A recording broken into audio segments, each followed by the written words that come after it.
Olá pessoal, sejam bem-vindos à aula 16, módulo 2 do nosso curso Seguindo Jesus. Novamente, é um prazer ter você aqui, espero que você esteja gostando bastante. Hoje o assunto é lidar com a hostilidade. Como é que a gente faz para viver sem hostilidade? A nossa época tem vivido um aumento da hostilidade. Se você está ouvindo essa palavra e não sabe o que significa, tem a ver com ser hostil, né? Alguém que briga fácil, que tem raiva, que guarda ressentimento, que se desentende com o outro. Isso acontece muito hoje em dia. Muitos têm chamado isso de polarização. Eles falam que nós vivemos uma época de extrema polarização, ou seja, tem muita gente do lado positivo, muita gente do lado negativo, muita gente radicalizando para a direita, muita gente radicalizando para a esquerda, e assim essa polarização, esse distanciamento tem piorado as relações humanas. Não é nada disso, tá? O problema que está por trás disso sempre foi, desde a queda, a nossa pecaminosa inclinação de tratar bem quem trata a gente bem e tratar mal quem a gente acha que está tratando a gente mal. Por que que isso é assim? Porque o pecado habita dentro de nós. Quando o pecado habita no nosso coração, ele dirige as nossas intenções, as nossas reações e até as nossas atitudes, e nós começamos a agir apaixonadamente defendendo o nosso eu, o nosso querer, a nossa vontade. E qualquer pessoa que não preza a nossa vontade, automaticamente a gente já se ofende e diminui essa pessoa. Olha, isso não é novo. Na época de Jesus, os líderes religiosos, as pessoas que eram tomadas como ícones de espiritualidade e de conhecimento da palavra de Deus, eles tinham um provérbio para atestar essa mesma atitude pecaminosa que nós temos hoje. Eles diziam o seguinte: amarás o teu próximo e odiarás o teu inimigo. Era uma expressão que eles até atribuíam ao ensinamento de Moisés. Era difundido, todo mundo entendia que isso é assim, tem que ser assim, tá certo, é o que Deus quer. Deus quer que você ame o seu amigo, que você odeie o seu inimigo, ponto. Esse era o ensinamento que Jesus fez questão de dissolver, né? E combater com o seu Sermão do Monte, explicando o que é seguir de verdade a lei de Moisés. Nós já vimos vários exemplos, esse aqui é o 6º exemplo, e novamente eu friso, um exemplo não é um princípio, não confunda exemplo com princípio. Jesus está dando um exemplo para mostrar um princípio. As pessoas estavam usando a lei, apenas a letra da lei, e eles ficavam tão presos à letra que acabavam desobedecendo o princípio, o espírito da lei. Nós não vamos cair nessa, nós queremos entender o espírito da lei e aplicá-lo a qualquer situação da nossa vida, inclusive quando nós vivemos situações como essa, onde outra pessoa é hostil para com a gente, ou tem uma posição antagônica, oposta a nós, e a gente tem que lidar com isso. A gente lida com isso no trabalho, a gente lida com isso na casa, no casamento, dentro da família. Sempre vai ter algum momento em que alguém faz alguma coisa que te deixa chateado. E qual que é a sua disposição para essa pessoa? Tratá-la mal, ou destratá-la, ou não se relacionar mais com ela, manter distância. Essa é a inclinação.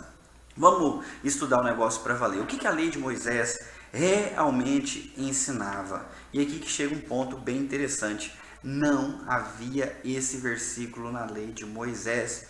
Tal versículo, amar o amigo e odiar o inimigo, não existe. Você pode ler o Antigo Testamento inteirinho, você não vai encontrar essa instrução da forma como eles colocavam. Mais uma vez fica demonstrado que Jesus não está reescrevendo a lei, mas combatendo uma interpretação, um estilo de vida e religioso que era contrário à lei de Deus, e ele está combatendo esse estilo. Bom, tal ideia pode sim ter surgido a partir de vários textos do Antigo Testamento.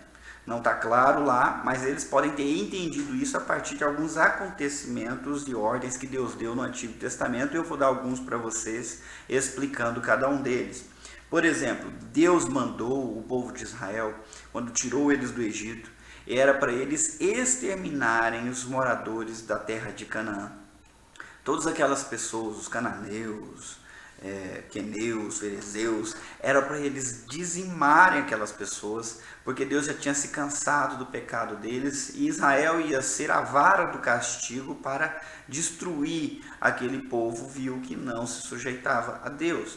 Quando a gente lê isso no Antigo Testamento, e quando os líderes religiosos da época de Jesus leram isso, eles podem ter pensado, tá vendo? Eles são os inimigos e Deus mandou destruir, então a gente tem que odiar o inimigo. Mas Deus não mandou odiar, Deus mandou destruir, é uma coisa, vocês vão perceber, diferente da outra. Outra vez Deus pediu ou mandou Saul destruir os amalequitas, destruir todo o povo e dizimar até os pertences deles. Em um outro momento, Deus instruiu o povo de Israel a serem duros, sabe? Não ceder em relação aos amorreus, moabitas e midianitas, por conta do comportamento deles no passado, é para eles serem duros com esse tipo de gente lá, essas etnias. E em outro momento, a outra coisa que pode acabar nos dando essa pista de que Deus manda amar um e odiar o outro, é o tal vingador do sangue. Na lei de Moisés, naquela época não tinha polícia, não tinha força de guarda municipal, estadual, militar ou civil, né? Eles só montavam um exército quando eles tinham que enfrentar um inimigo, mas enquanto não estavam enfrentando inimigo nenhum, as relações sociais não tinha alguém vigiando, e podia ter desentendimento, confusão, gente poderia roubar gente, adultério, essas coisas. E também podia acontecer de, mesmo trabalhando, acontecer um acidente de trabalho e uma pessoa matar a outra sem querer.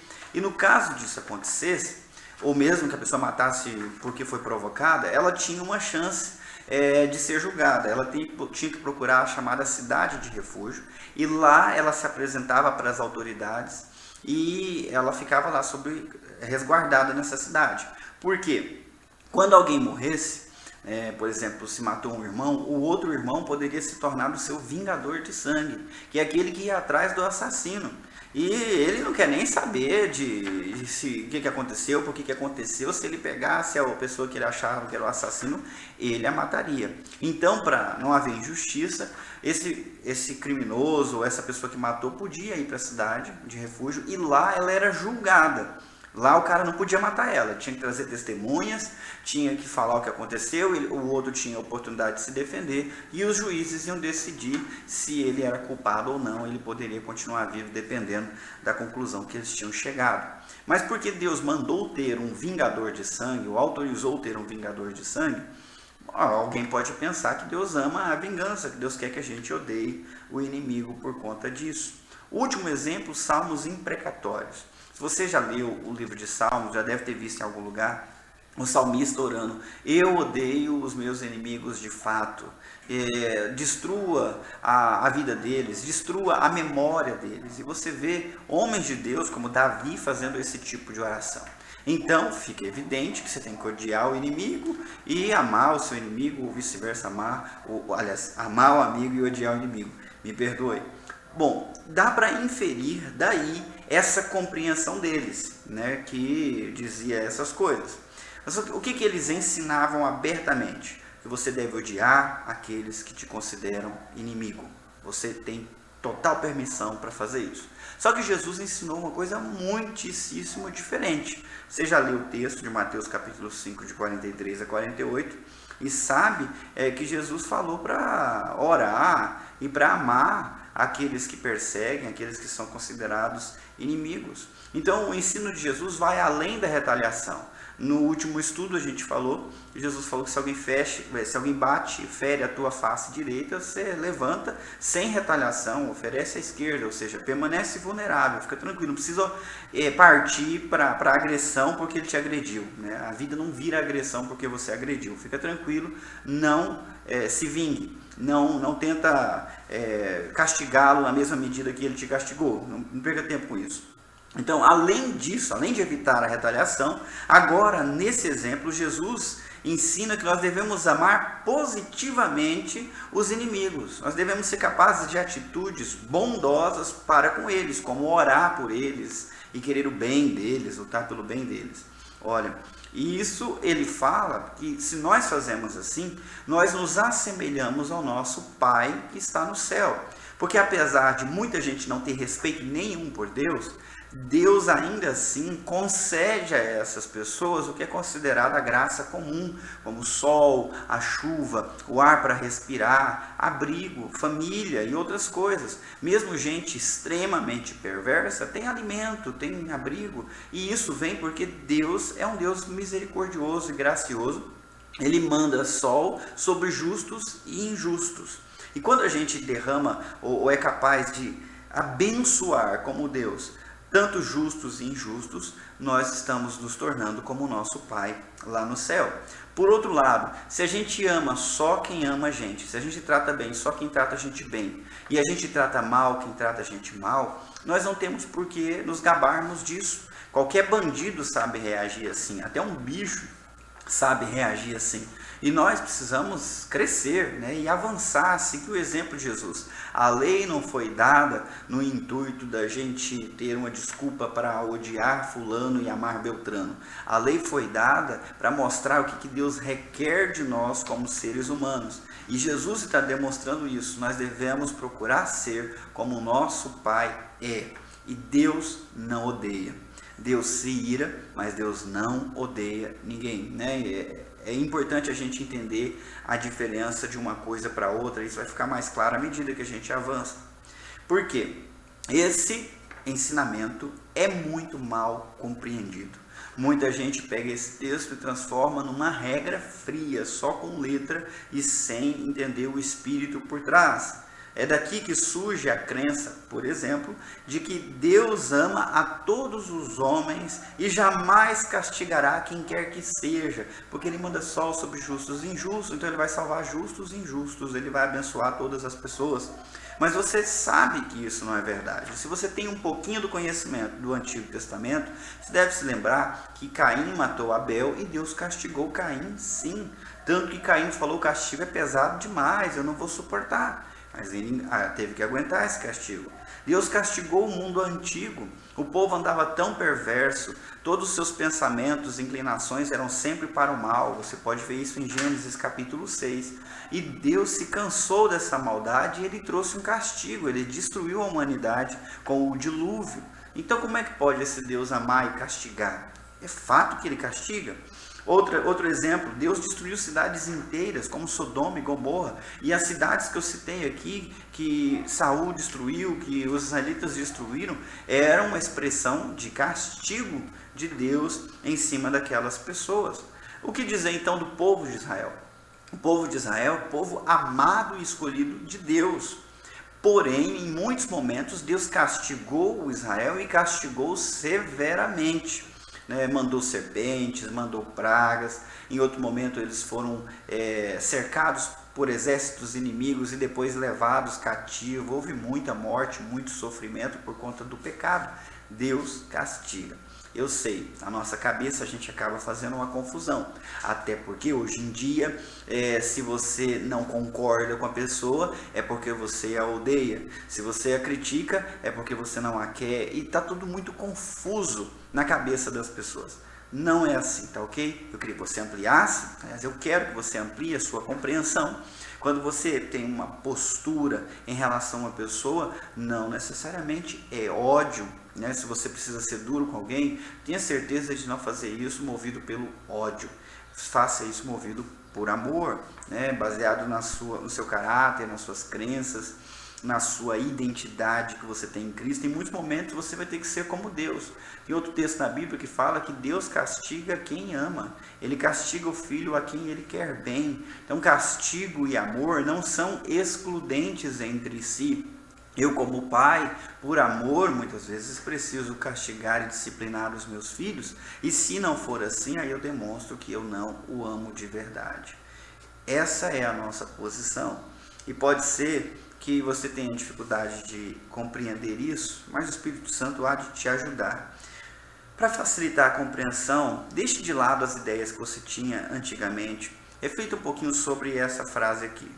Uma das piores coisas a nosso respeito é que as nossas vidas são demasiadamente governadas por outras pessoas, pelo que elas fazem a nosso respeito e pelo que elas pensam sobre nós. É a frase do Dr. Martin Lloyd Jones.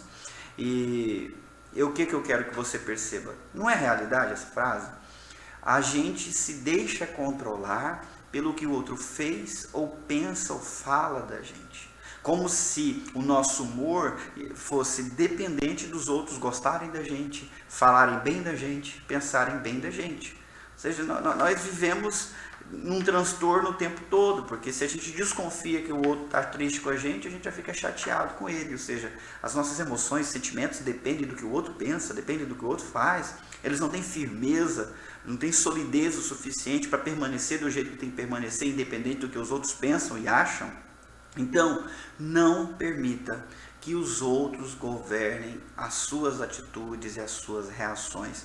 Você é independente disso em Cristo Jesus, você é livre disso em Cristo Jesus. Lembre-se do exemplo de Jesus. Quando insultado, ele não devolvia com insulto. Quando ultrajado, ele não devolveu com ultraje. Por que ele não fez isso? Porque a vida não se torna uma agressão ou um insulto só porque foi agredido ou insultado. Jesus tinha uma identidade diferente. As suas reações eram baseadas num coração novo que ele tinha. E aí a gente chega numa parte muito importante.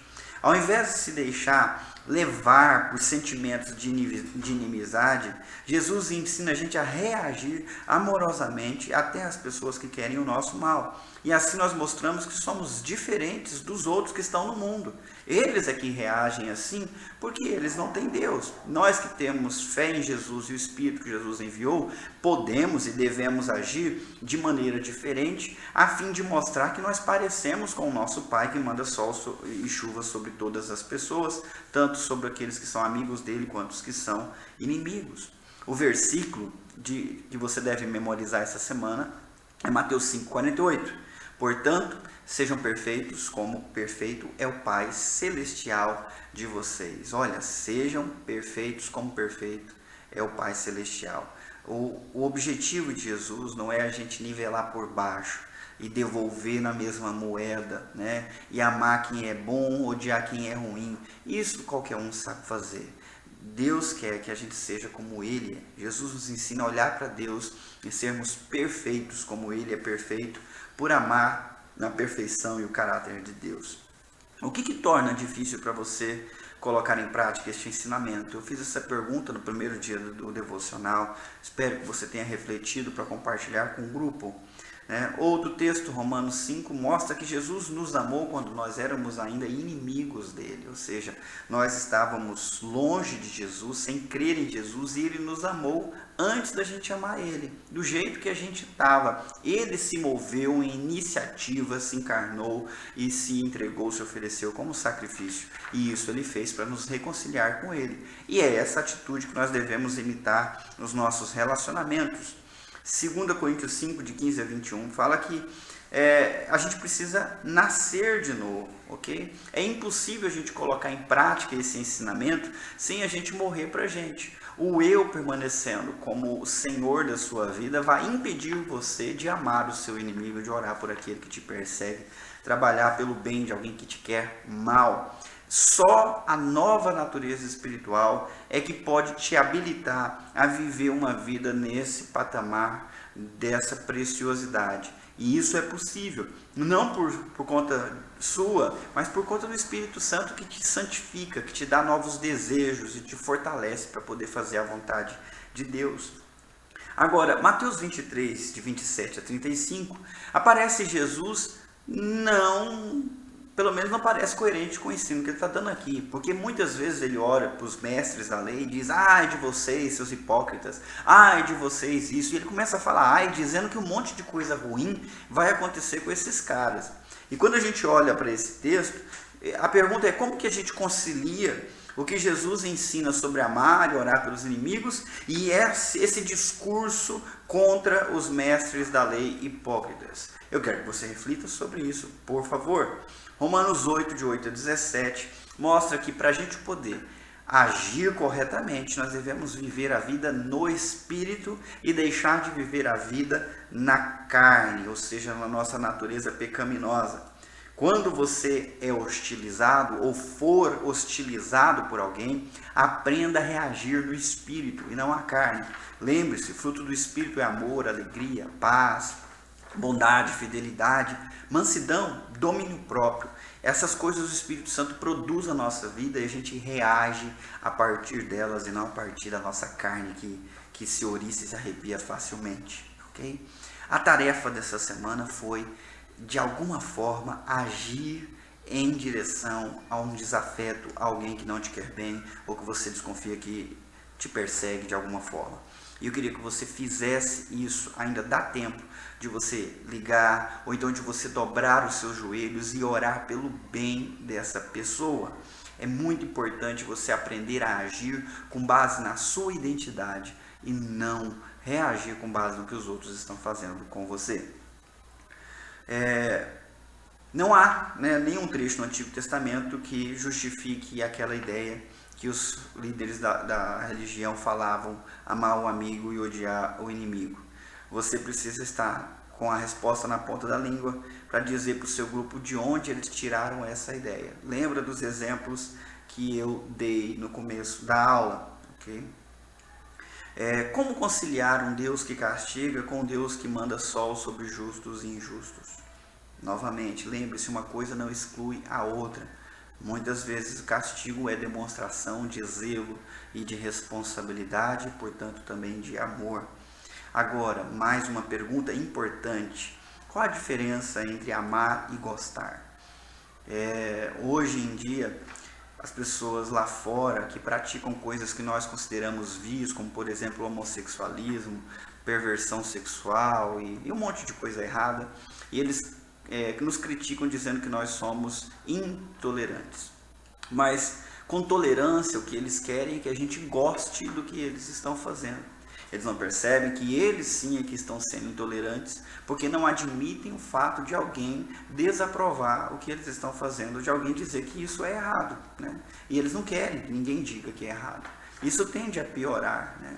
Eu espero que você não siga esse exemplo. Se alguém pensa diferente de você, não significa que você deve odiar essa pessoa por conta disso. Você seria um intolerante, tá? Agora, é diferente uma coisa da outra. Amar o pecador não significa gostar do que ele está fazendo, do que ele está pensando. Deus não gosta dos caminhos que a gente seguia, nunca gostou, tanto é que ele veio nos salvar. Deus não gosta de muitas atitudes, mas Ele nos ama. E se nós nos arrependemos, Ele nos aceita. E independente de nós nos arrependermos ou não, Ele mandou o sol e a chuva para todo mundo no dia de hoje, mostrando como que o seu caráter está acima do mal que nós podemos causar a Ele, ou do desrespeito que nós demonstremos por Ele.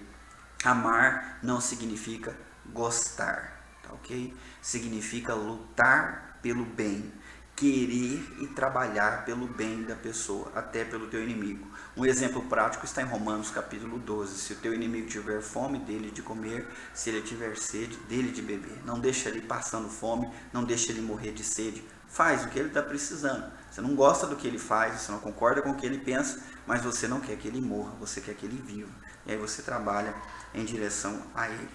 Ainda sobre esse assunto, nós temos a tendência de reduzir os mandamentos de Jesus. Igual os religiosos fizeram com a lei de Moisés, nós temos a tendência de reduzir essa instrução de Jesus. E quando Jesus fala para a gente orar pelos nossos inimigos e amar aqueles que nos perseguem, a gente reduz isso a uma coisa que a gente consegue fazer muito bem.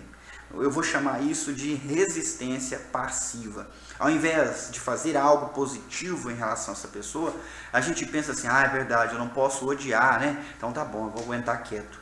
Isso é resistência passiva.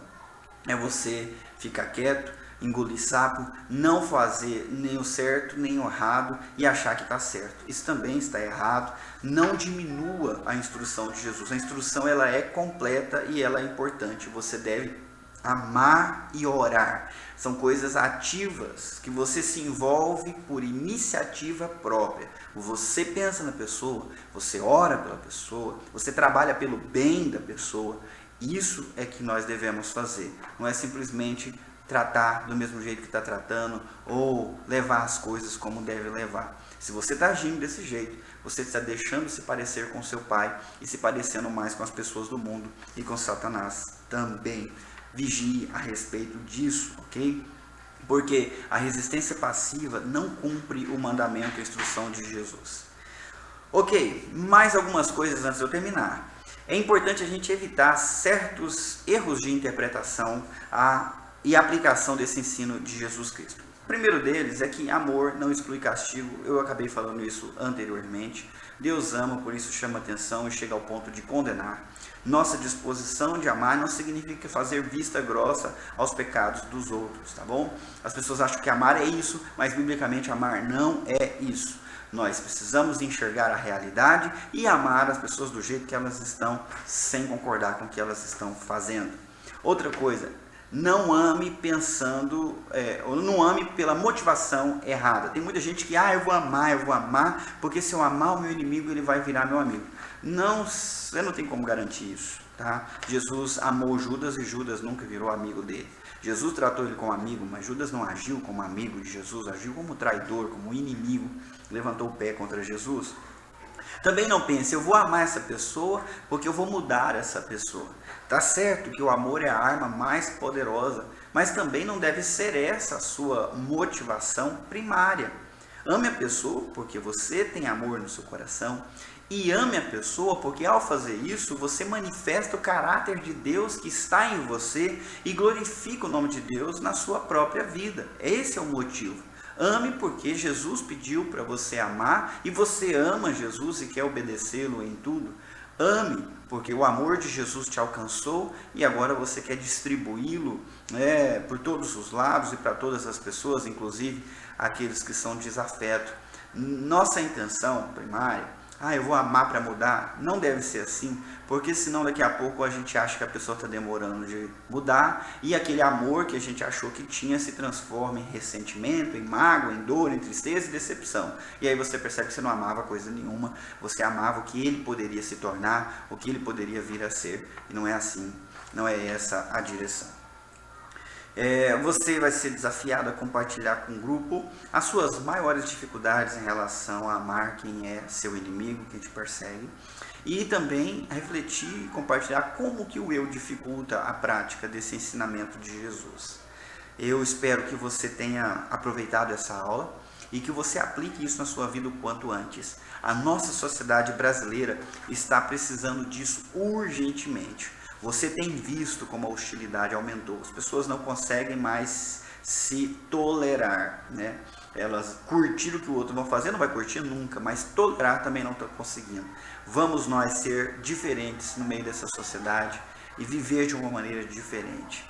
Viva uma vida espiritual e o Espírito Santo vai te habilitar e capacitar para você brilhar intensamente a luz de Jesus dentro da igreja e fora da igreja. Nós vamos cumprir essa nossa missão no mundo, transformando-o num lugar muito melhor pelo poder do Evangelho de Jesus. Que Deus te fortaleça, tenha uma ótima semana. Até!